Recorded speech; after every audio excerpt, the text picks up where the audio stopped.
Goeiemôre Radio Fynbos luisteraars. Op die 20ste Desember wil ek met jou gesels oor die kort woordjie passion in Afrikaans, passie. Matteus 22 vers 36 en 37. Teacher, which commandment in the law is the greatest? Jesus answered him, love the Lord your God with every passion of your heart, with all the energy of your being, and with every thought that is within you. Dit kom natuurlik uit die Passion Translation uit. Die troon van jou hart behoort passion te wees, om Vader God, Jesus en Heilige Gees nie net lief te hê nie, maar met 'n passie lief te hê. Dis die verskil tussen iemand wat hande in die lig God aanbid, of die een wat so na God se teenwoordigheid verlang, dat die plek van aanbidding nie meer saak maak nie, maar die realm waar passie is. Soveel dat jy sal verstaan, dat die disippels 9 uur die oggend al dronk was, van daardie passie, toe Heilige Gees oor hulle gekom het. Voorheen het Petrus net gepraat. Hy was die seun van die donder, wat dikwels gemurmureer het oor mense, wat by Jesus wou uitkom.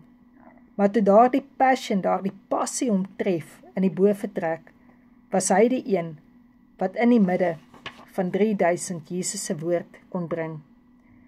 Passie is die verskil wat jy ervaar tussen predikers. Die een sal mense leer wat 'n mens hulle geleer het. Die ander een sal mense leer wat hulle in passie geleer het.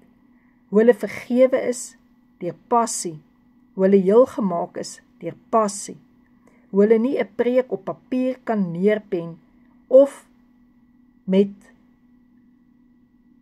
AI nie, maar hoe dit 'n passie is wat op hulle hart geskryf is.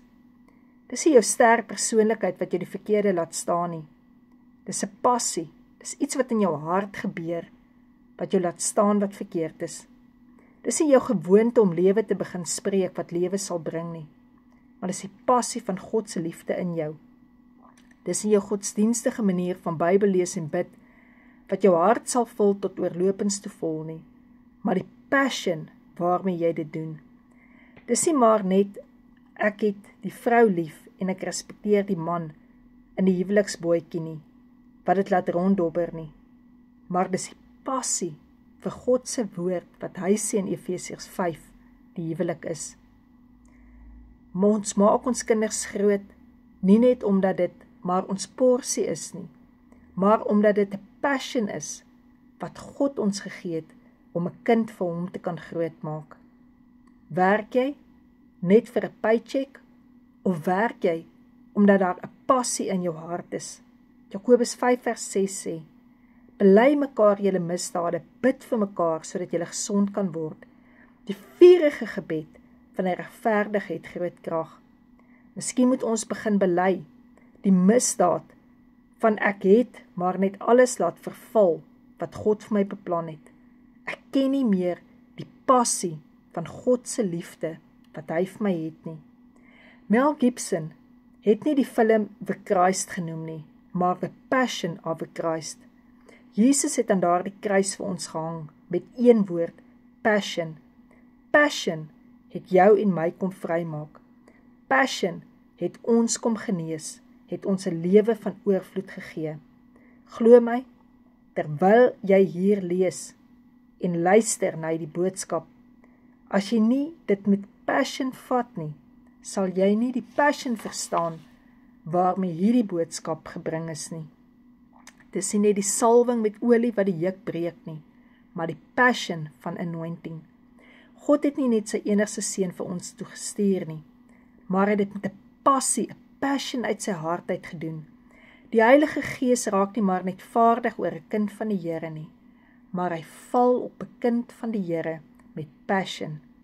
Lees gerus uit die Passion Translation weer die sin, love the Lord, your God, with every passion of your heart. Every passion of your heart.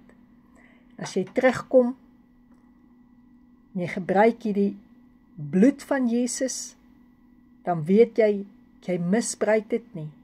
Want met 'n passion het hy vir jou gegee, die krag binne jou, om te vergewe en vergifnis te aanvaar. Met 'n passion, 'n passie, waarmee sy liggaam gebreek is vir jou, wil hy jou genees.